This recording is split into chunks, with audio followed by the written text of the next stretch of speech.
Hi everyone, my name is Patrick Akil, and for today's episode we cover how to land your first job in the tech world. There's a lot of things to consider and a lot of unknowns, but this conversation is meant to give you food for thought, first of all, and to help you guide that path when you're taking it. I had two amazing guests over. They're both from Palo Alto Networks, Katherina Darellas, who's an early and career recruiter, and Pamela Juachon, who's a systems engineer and very excited to work with early and career people. Don't forget to like and subscribe when you're on YouTube, and follow us on your favorite podcast platform. Enjoy! Beyond Coding. Welcome to Beyond Coding, a dive into the world of successful people in IT. From your sponsors, Zebia, creating digital leaders. Here's your host, Patrick Akil. Pam, Katherina, welcome to the show. Thank you, Patrick, for having us. How are you? Excited. Good. Good. It's a lovely day outside. Yeah. Perfectly. Yeah, very excited to be here. Yeah, it's our first time in a podcast, so thank you for having us. Yeah, no problem. We've been chatting already for a bit, getting comfy. So I invited you on to talk about kind of landing your first job at a tech company. I had no clue what I was doing when I landed my first job. I had some things I looked at, but I think I could have done better, right? And I think we can hopefully educate a lot of people out there looking for their first job. So let's start off with you, Pam. How was that for you, starting off? As for everyone, I think it was like a tough journey. Or I think that for people it can be more or less tough, right? Yeah. And looking back, when I compare my journey, for example, to my boyfriend's journey or my sister's journey, I feel like I got a little bit more lucky. Yeah. But how it started. So maybe a little bit of background about me. Sure. So I've studied telecommunication engineering at Politecnico di Milano back in Italy. Mm-hmm. And 6 months before graduating at my master's, I started saying, okay, I need to prepare myself for the future. Yeah. So, you start preparing your first CV, you start creating your first account, first and only account on LinkedIn. Yeah. And then you try to fill it up with the things that you know about yourself, your skills, and so on. And then you start scrolling through all the job posting, right? Mm-hmm. The only thing I was sure about is that I wanted to do a graduate program. Okay. So that was my main thing. Like, I want to enter a graduate program. Yeah. And of course, I also wanted to aim a little bit high. So I was looking at Microsoft, Cisco, so something around my area of, telecommunication or IT tech companies. So I was pointing that high. But why a graduate program then? So the reason for that is I saw some of my, let's say, friends from university that graduated a little bit before me. Yeah.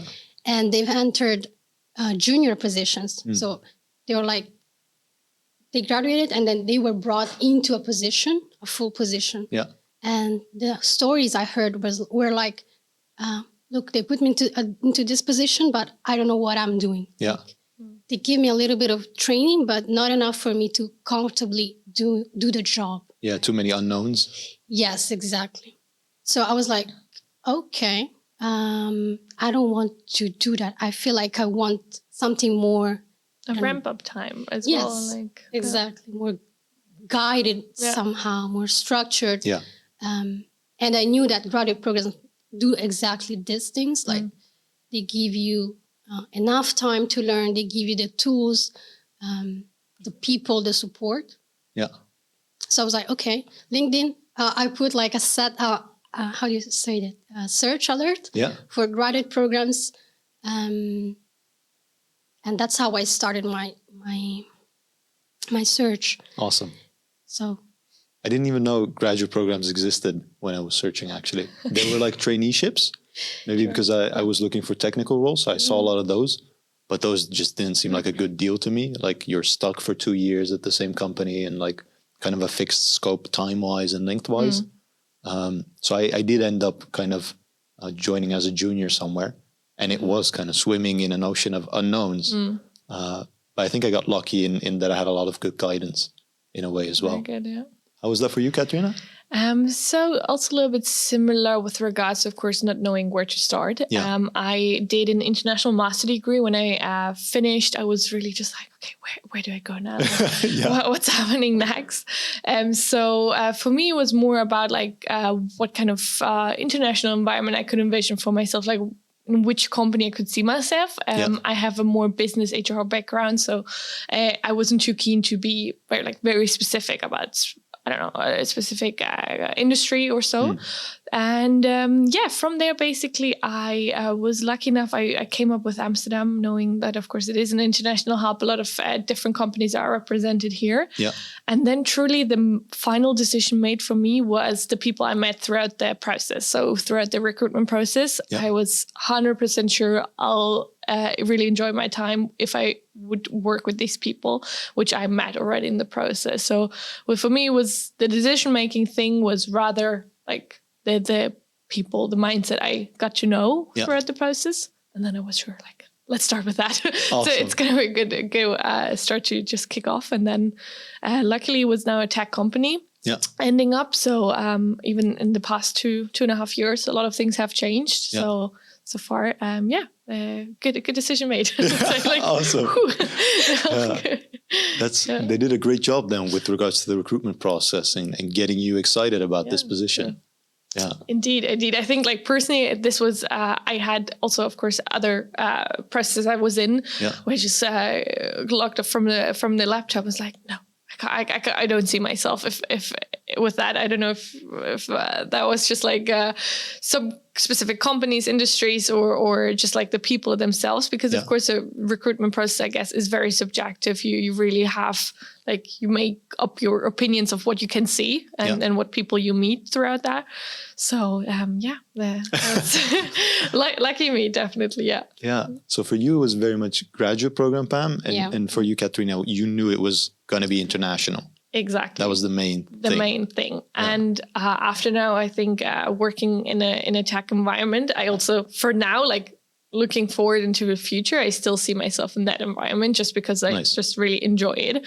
How much things can happen, how new things, new technologies come up, and we need to adapt to that as a tech company. So I think now, after working a while in that environment, this helped me definitely to reassure that's the right path.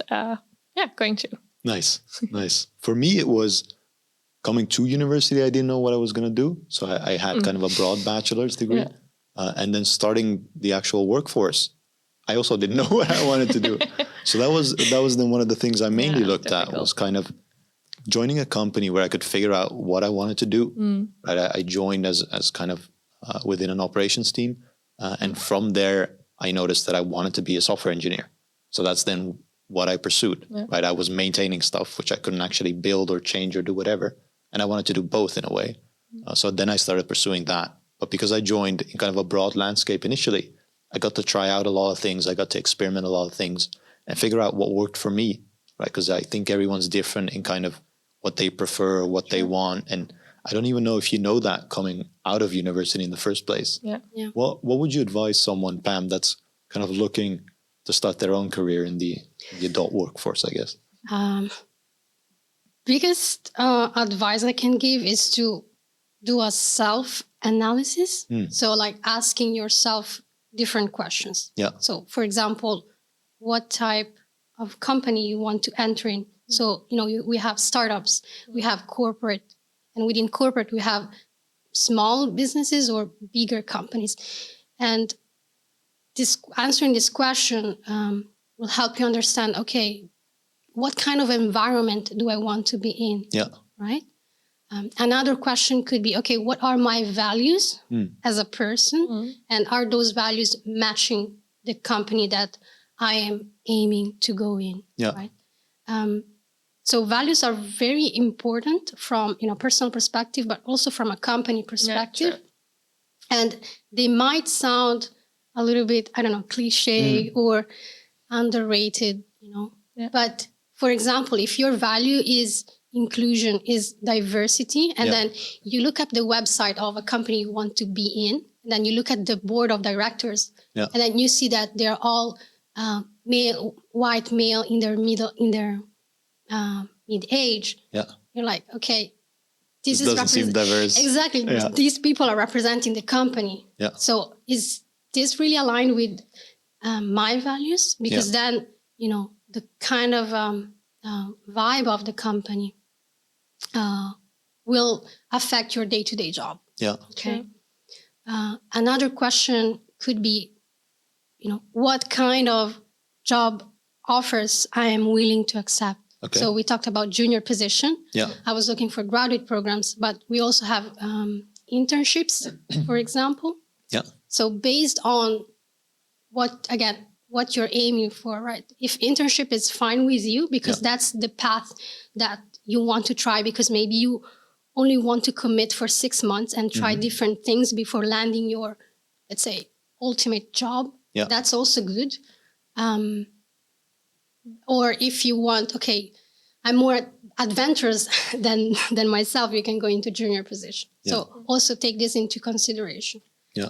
How do you answer those questions for yourself? Because first of all, you need to know what kind of corporate levels and startups, or even like agencies, consultancies, product companies, you need to know what's out there. And then what you kind of want to do, I think is very hard. Yeah, there's a lot of research and effort involved. Yeah. So when you start looking for a job, it's not something that you just, this is something that I will figure out in 6 months or even 1 year. Yeah. So you have to be willing to, to kind of go through the pain of the job search and put it in your effort. So to answer those questions, you really need to take the time to think, okay, for example, to answer your question, is it an internship? Is it a graduate program? There are many factors that you can look into. So there's no right or wrong answer. So it's like, for me, it was more like a graduate program, because I also wanted like contract that was more than 6 months. Yeah. Right. Also different. So because also I was looking at my value as my worth, I was like, okay, I'm not really willing to accept an internship program, but that was my personal choice. Yeah. So I can't really tell you right now, okay, graduate program is better than something else. Yeah. Because that's my choice as a person. Exactly. And really you need to put in the effort and the time to do your research, to maybe connect with recruiters even on LinkedIn, right? And kind of, try to figure out yourself, okay, if I take on this path, this will lead me in that way. Yeah. But there's nobody going to tell you what to do. Exactly. That's the hard part. Yeah. Exactly. So your sister, your brothers can give you advice. Your friends can give you advice. Yeah. Or if you have a mentor, good for you, you can also ask advice. But it's really an effort. That's why I'm talking about pain of going through the job search, because it really takes... And I really like what you said on the kind of the expectation towards the ultimate job, right? I feel like many coming from graduation, either they don't know exactly which way they want to go, but also this expectations level of that their first job needs to be the job basically for your next few years. I think the perception around that is also quite high and putting pressures on individuals into finding that, right? Yeah. But on the other hand, what I notice as well is just if you feel comfortable in, if it's from the process, from the values you see, or the company's strategy, for example, and just start off in a job maybe which is not 100% the ideal of what you were initially looking at, this can also lead to new paths, new opportunities. So I think just like, this taking off this pressure at the beginning and into finding your first ultimate job is also like very, helpful to kind of reflect again, like you don't need to find your first ultimate job right away. Yeah. There are different paths into that. Exactly. Field, I hope. I think you can experiment a lot, right? Sure. Join something even through an internship maybe. Even though I never did that. I think it's a good choice now that I've heard different examples and kind of different experiences. I mean, we already talked about this. My brother's going to do an internship. He wasn't going to do that if no one informed him about the benefits that might bring, right? And it's still a might, because nothing's guaranteed. but he's going to take his own destiny in his hands in that way. And that's completely different from something that I did. It's interesting that you say kind of you felt lucky in the position that you landed. I feel the same, but it's still a reflection of kind of the effort we put in, right? So maybe luck is you kind of take into your own hands as well in that way. But still, I think coming from university, right, very early on in your career, it's harsh if you get a no, right? Because that means you're kind of rejected for the company, and you have to try something else, right? Or even you can try at the same company, even though you don't know that a few months down the line. What do you think a lot of people should take a note when they're kind of applying for a job? We already said, like, do your research, know what your values are, but in kind of preparing for that interview and really just landing their first role, what do you think they should mainly focus on? So I think, I mean, it's a very subjective topic because every individual is preparing differently to that. However, preparation is key. In the end, it's a two-sided way. So I would expect the same from the person you're talking to in the company to be prepared about, of course, knowing, like who am I talking to, which candidates are we reviewing, and on the other hand, it's the same from the individual applying to be really informed and knowing what he or she is aiming for, and it's more about not knowing. Like you don't need to communicate like that. I know the exact expectation of what is asked from me because if you didn't had any internships, of course, you don't know how the corporate world works, how, like things go. So it's really more about, showing the eagerness that you're willing to learn and being able to communicate that as well. Because in the end, I feel it as if like skills can be learned and trained. So if you just like know that fact already, you can really communicate your way around and just say like, I'm here, I'm willing to learn. What skills do you need me to develop? And if you bring the motivation into that field, additionally to this learning, then I mean, that's a perfect match, I would say. Usually I would also guess, like, of course you are keen to find someone who might have, like relevancy in their CVs, for example, if it's about a course they had in their studies or so on. But on the other hand, we also seen it differently. Like you don't always need to have the 100% matched CV to the job scope. However, it's more about communicating the why. Like, why are you applying, for example, I don't know, from a business focused degree to suddenly, I don't know, maybe marketing.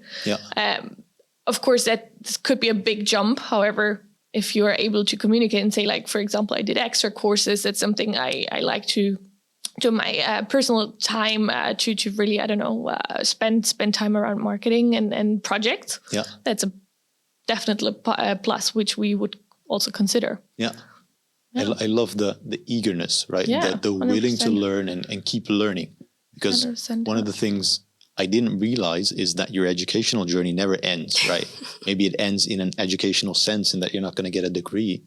But even when you join the company, you're still expected to keep learning, to keep trying out new things, see what works for you, keep honing your skills even, and just continuously learning. And you need to have that eagerness or that hunger for knowledge. Right? People that don't have that, they're going to be one step behind to those that do have that. 100%. Like motivation and passion to learn. Those are like fundamental in any job. True, in any. Especially, I would say, we can speak for tech companies here. So it's not about only technical skills or technical learnings, but it's also, let's say, soft skills. So communication is key. Active listening. So this is something I personally working on.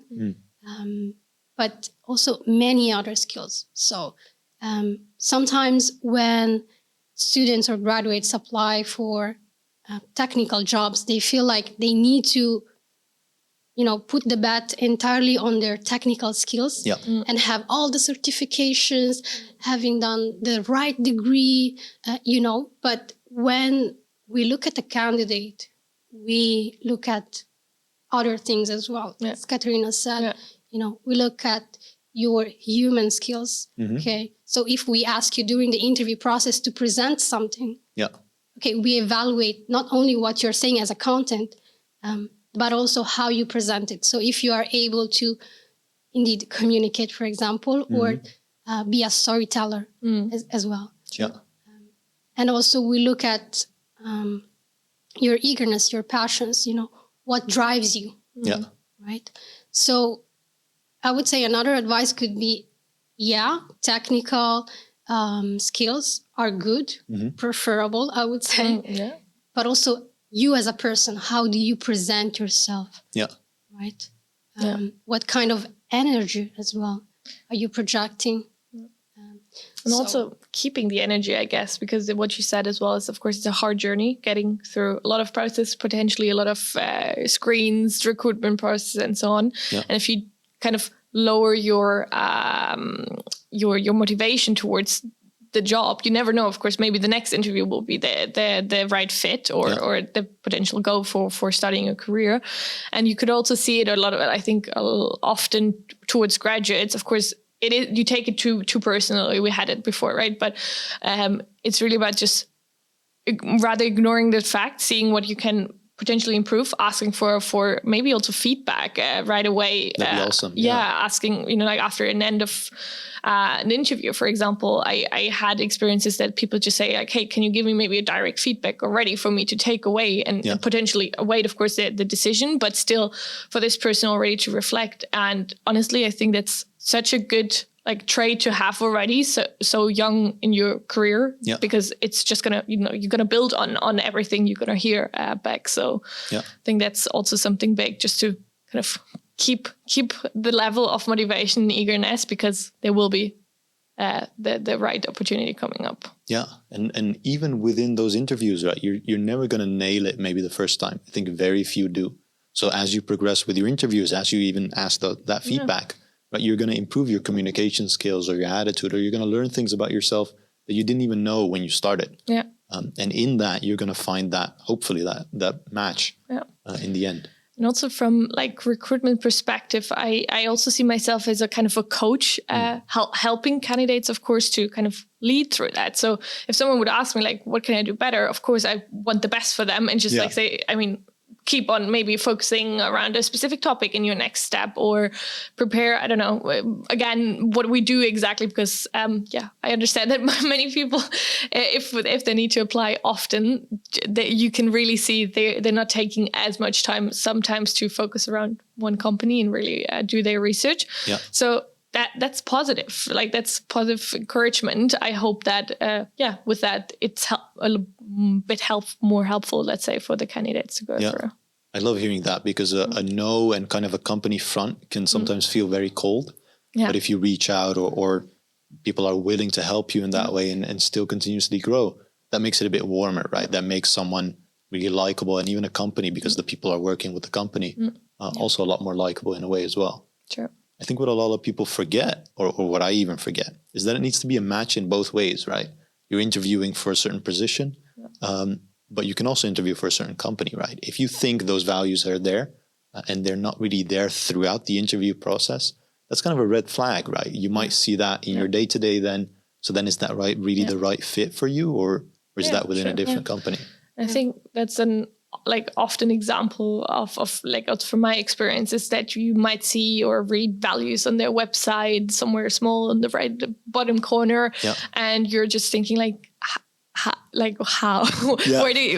was that in my interview process? And I think that's just super important. If you're really keen to find a place where you want to thrive, where you feel comfortable in the environment, you should definitely keep an eye. And also just ask them directly and say hey, how do you incorporate this in your day-to-day life? Is that, I know, of course, collaboration is something we all think is important. Right. But can you give me examples? Do you have projects to tell me, or how do you think my individual role can have an impact on that value? So I think these are just all proactive questions I would encourage people to check it out when they're in processes. The interview is a two-way conversation, right? Exactly. So when they ask you, okay, do you have any question? Come prepared with those questions, because we are looking forward to hear what kind of questions you might have, and also have the opportunity to kind of sell you the position and tell you more about ourselves as well. Yeah. Right. So, and also by asking those questions, you kind of get, as you guys said, what kind of vibe is going on within the company, what kind of people they are hiring as well. Yeah. Because, for example, I had a bad experience one time with one big tech company. They were late to our interview. They didn't show up, and then we kind of rescheduled. But then at the end, we never had a full conversation, Yeah. And that for me was a big red flag. I was like, okay, so if they cannot give me the right, attention and respect of my time, Yeah. this is not going to be good once I'm inside the company. Yeah. Right. Because also the recruiters they represent the company, especially when we talk about early talents. Mm-hmm. They are the face of the company towards the students, right? So we as a students, we also have the choice of choosing which companies we want to work for. Because sometimes the perception is that, okay, I am the one who needs to be appealing to a company. Yeah. Right? Sure. Rather than the company needs to be appealing to young graduates. Yeah. So I think there's a lot of misperception around how graduate feels and what we should do. So we also have the power to choose. Yeah. And when it comes to the interview, we have the power to ask question what the company is doing. Exactly. So interview is always a two-way conversation. Yeah. And also I love what you said about feedback. Yeah. Because this is also one of the ways that a candidate can understand what's out there in the market. Exactly. Yeah. What kind of positions. And I remember one time when I started doing interviews or searching for jobs, I had someone telling me, I think you just apply for jobs, even if you don't fit 100%, even if you fit 50%, just go for the interview just to kind of practice. Yeah. Right? Because sometimes maybe you find on the paper the perfect job for you or what you think it's your perfect job. Yeah. But then you don't know how to handle the entire process. So if you can have practice sessions, mock interviews that, okay, from your side are mock, and then you can start practicing how you can answer the questions in the right way, how to present yourself.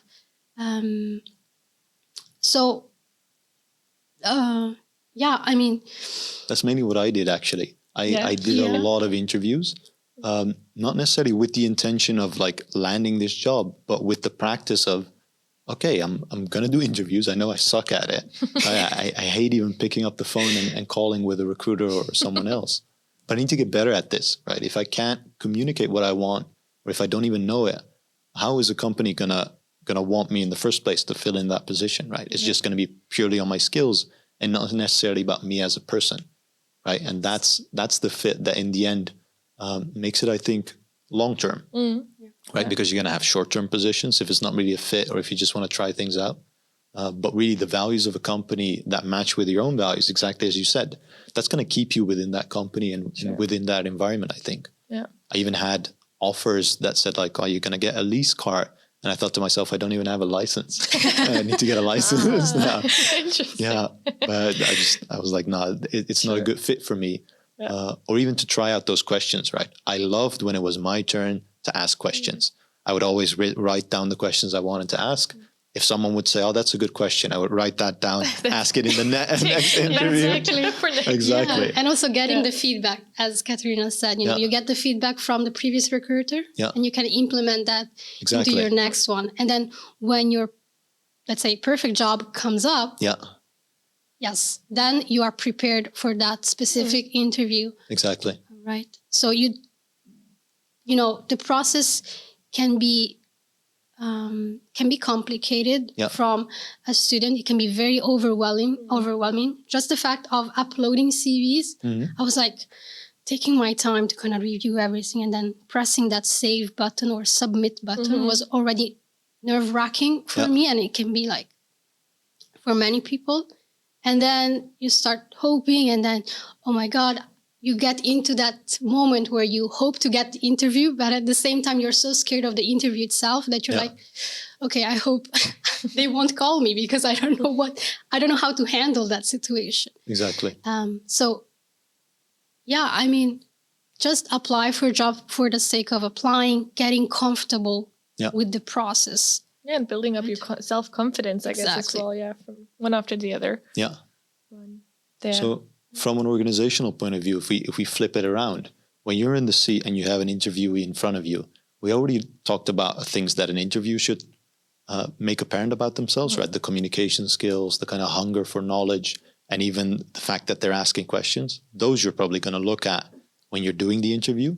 What are some other aspects that you usually look at for within candidates?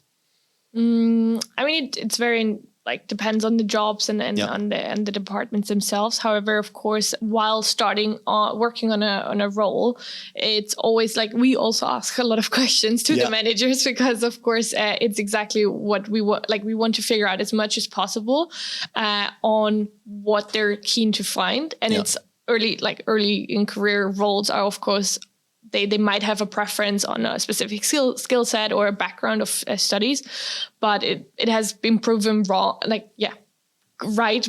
said, that just the human side, the motivation, asking questions, exactly all of these aspects are also very successful in processes, and I think that. Kind of the self-confidence nowadays, unfortunately, with Zoom, for example, this has also changed. I think is very interesting for early talents to suddenly be kind of comfortable with Zoom interviews. I think it was already nerve-wracking when going into the offices and having maybe your first in-person interviews. Yeah. But Zoom is also another world. It's about how do you present yourself in Zoom? Is it different? Do you speak louder or they're just other aspects? Yeah. So this has actually been something newly added, I guess, on how to review candidates because it's just a different way of interviewing and processing.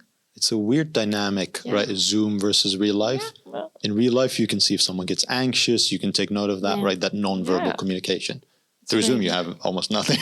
Exactly. It's very different. So I think I'm not a recruiter myself, but I think that for recruiters, it's difficult for them as well. Mm-hmm. So from a company perspective, it's harder for us to evaluate someone via Zoom because we miss on the body language part, true. Right? Yeah. Or how the candidate would interact with other candidates or the hiring manager or the other recruiter around in the room. Yeah, 100%. Or also how comfortable people are. Because if you sit, I don't know, if you're with your shared when you share an apartment with other flatmates, and you never know in what situation the persons are in while interviewing. And I think this has just taking much more attention that you need to be from the company perspective to more understanding with regard to okay, was the person nervous because of it could have been several reasons now because it's outside of the usual face-to-face interview. So I think this has just changed to perceive a bit more relaxed and take it a bit different. Maybe asking the question, hey, do you feel comfortable before starting? Do you need anything? Feel free to grab a water if your dog comes in or if you have a kid potentially already. Yeah. That's not a problem. You shouldn't be panicking around these situations, which nowadays I think we've seen it all with Zoom. So that's definitely something we need to be more open towards too. I think that's really cool. Just to put people at ease. Yeah. Whatever sound pops up, whatever thing flies on camera, don't worry about it, right? Because that's not the main point here. Exactly. Make people feel comfortable in that way as well. Man, I never did a Zoom interview. Now that I'm thinking about it, it is so different. It's very different. Yeah. I can imagine. Yeah. Let's say someone lands their first job, right? They were well prepared. Let's say it's a good match with regards to values and skill set in what they're going to do. They're going to join the company, but they're still going to swim in kind of an ocean of unknowns, right? Even though you're going to give them guidance. How do you make sure they thrive and keep learning and keep progressing in the speed that they want to or the speed that you want to as a company? Yeah. I think there are several aspects to it because on the one hand, we're trusting, of course, towards a manager to be really that person to kind of start off and giving the goals, giving metrics, maybe how the person can progress in their situation or in their new role. Yeah. On the other hand, it's also about the environment the company gives.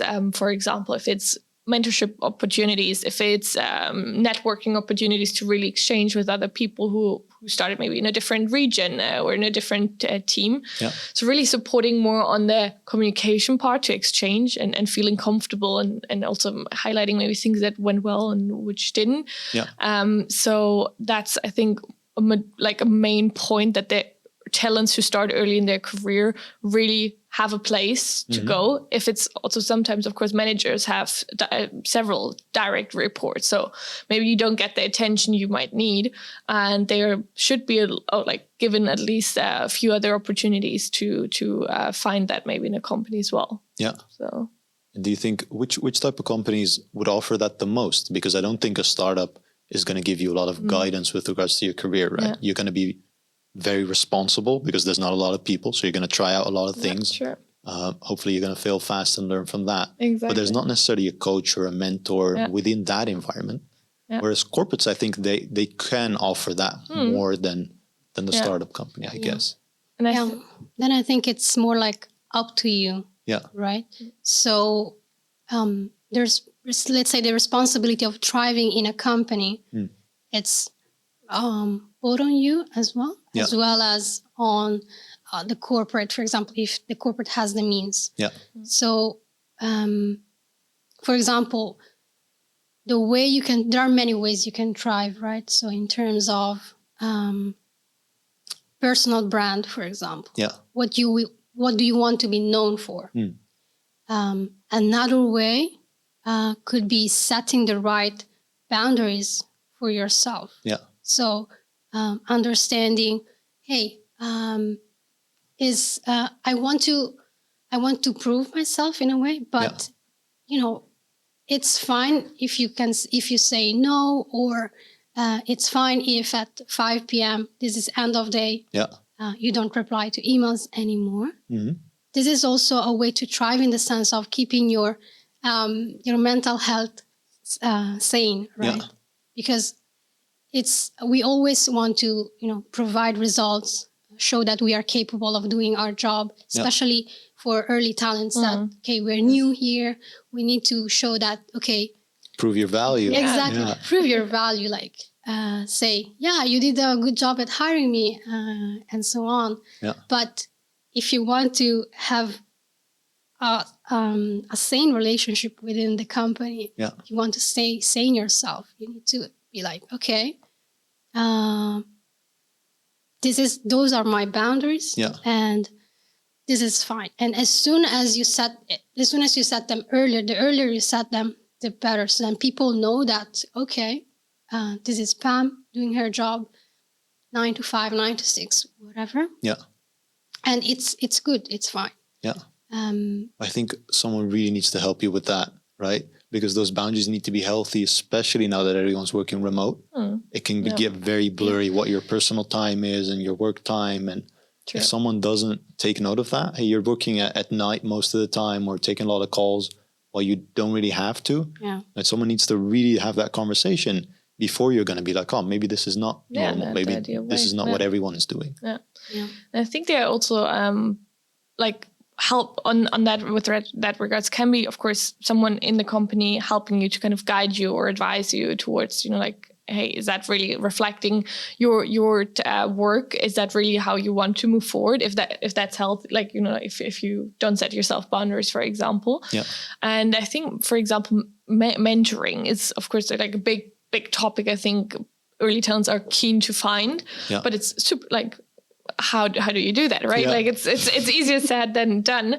And we've been trying to look into that as well more. Is it, for example, is it more someone externally you can find because you met someone, you say, wow, I admire this person, how he or she presented something on a, on a conference, and you want to reach out to that person? Or do you find someone in the company or in your wider team to see that?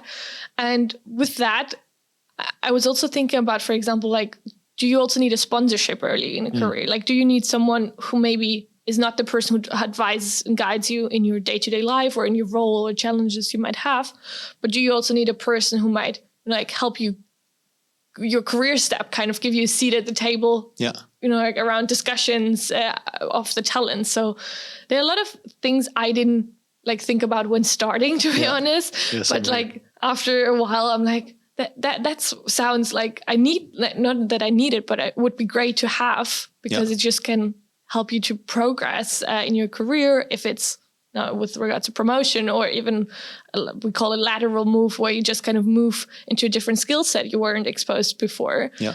So I think that the time now has more and more I reflected on these different things, which are easily said with find yourself a mentor, find yourself a sponsor, but really on how you can reach to that point is also an interesting way to find out, I guess, at the beginning. Yeah, I think it's very hard to know everything, right? I don't think you're going to know everything when you start out. You can be well prepared and there can be still things that you didn't know. But as long as you're open for those opportunities and see when they are there, basically, when you can take them, I think that's going to help you along the way, right? If there's an option for a mentor out there, or if you even see someone and you can just reach out, right? You can have a no or you can get a yes, right? And that yes can really catapult your career. So just try things out, seek for those opportunities and grab them and try things out, I think. Yeah. Man, I think it's hard in the beginning to thrive. It's a tough time, I guess, because I don't know, you put yourself some pressure. We also said that, for example, a lot of people are very keen to find, I don't know, have a specific title after 2 years, or they set themselves a timeline on saying after 2 years or 3 years, whatever, I want to be at this or that stage. So I think it's really hard to balance, on the one hand, of course, your own eagerness and kind of progression you are aiming for, but on the other hand, also acknowledging what opportunities you can get, if it's maybe not always the title you need to aim for, but maybe a different skill set you're trying to build on, or learn something, or be exposed to tasks you didn't have before. So I think that the time for me has definitely opened up this kind of the mindset, knowing, okay, it's not always about going up and that specific title, and can be definitely also like different sides of a job scope, basically, to thrive. Yeah, I think we need to change how we measure success, because coming from university, you always have this idea that the upper you go, the better it is. More successful, maybe. More successful, right? But once you start working, in a company, success is not always tied to your title. So the earlier we get rid of this idea, the better for you, because then you will start, again, self-reflecting. There's a lot of self-reflection. I get that. Self-reflection here. So self-reflection is, again, a constant thing to do throughout your journey. Yeah. And then you realize, okay, maybe becoming manager is not my thing, because, again, becoming a manager, becoming a leader is not for everyone. Exactly. And that's okay. Like, it doesn't mean that if you become a manager, you're successful and then you'll be happy. It's not always working this way. So when Katherina talked about lateral movement, maybe that's what you're looking for. Yeah. Right? So I can give you my example. So I am a system engineer, so I'm in a very technical role that is also a sales role. Yeah. But I'm very drawn towards whatever is related to early talenting careers. So in my future, I'm thinking of myself as, okay, someone that can work more into that other field related more to people rather than sales, for example. And that's also fine. I'm happy with that, because this means that I'm following what makes me happier, what is my passion, But for some others, it can be, progressing in the system engineering role and then becoming a manager. That's also fine. Yeah. So your career progression is only up to you. Is, again, your own responsibility. Yeah. Is your own responsibility to find the opportunities, the open opportunities. Exactly. Get yourself exposed, advocate for yourself as well. Yeah. Right? Because nobody's going to do it for you. Just like getting the interviews, nobody else is going to do it for you. Yeah. So again, it's another journey that needs effort and time, but it's all coming from you. Exactly. So you will find a lot of people willing to help you. That is great. But then also advocate for yourself. Start telling people what you want to do early on. Yeah. It's fine. So, I'll give another example. I started talking to the newest graduates within the company, and we were talking about promotion. Yeah. How do I get promoted? And these people have joined I think 9 months ago. Okay, yeah. But they still have no idea how how they can get promoted. Exactly. And I'm telling them, guys, you need to talk with your managers. Yeah. This is the first step for you to know how to get promoted. Exactly. So it's not going to happen they will from tell you, day to night. You need to know what are the metrics, what are the parameters for which you will be evaluated, and then you can get promoted. And the sooner you know what are those parameters, the better, because then for the next 6 months or for the next 9 months, you can work on that and be like, okay, in 9 months from now, I will be promoted, and your manager knows that you want to be promoted. Yeah. So if you don't tell people what you want to do next, how can they help you? Exactly. Right. So help them help you. Yeah, right? That's great. I love that takeaway that you're still in control, right? And the organization should inform you so you can see those opportunities, right? Know when you're going to get promoted so you can see what you need to work on, and allow for a certain set of tools, right? If it's mentorship or early in career guidance, those are all things that organizations can offer you, but you're still in control, right? You need to take those and take that step. Way. Yeah, of course. Exactly. Yeah. It's very interesting that I don't think I had that mindset starting out. But I was always in control. There were just a lot of opportunities that I could choose from. And I think that's then the best match, right? If you find yourself within an organization that has a lot of opportunities, that's room for you to grow, basically. If an organization doesn't offer that, or it's not their main focus, then maybe their main focus should also not be those people that are early in career, right? Because you can't offer the same tool sets then. Maybe you're looking one level above that. What that level might be, it's pretty arbitrary anyway. Yeah. I really liked how this kind of conversation flowed. Do you think there's anything missing in kind of landing your first tech job, and then even how you can thrive within that organization? I think what else? What we always say is it's in your hands in the end. Explore, fail potentially, but there will be a way, and there is always. Yeah, there will be a job where you can find for yourself the place to be. And if it's not the very first one, then, use the tools internally potentially to move on, or just by discussing and talking to other people. You can also find, of course, maybe other opportunities you couldn't have before, because in your studies, you don't have that exposure to the corporate world or what it means. So I think we can just tell our personal experiences, and that's exactly what I noticed. Being open about conversations towards your career, your skill sets, and reflecting yourself on what your skills are, and maybe in what way you want to use them to progress in your career. Yeah. On that, I would say, be resilient. So keep going. So if you're searching for your first job, keep going. It will take you months, maybe more than a year even, but stay resilient, keep going, and be gentle to yourself. Yeah. So always remember, if you get rejected, it's not because it's not a personal attack. Yeah. Right?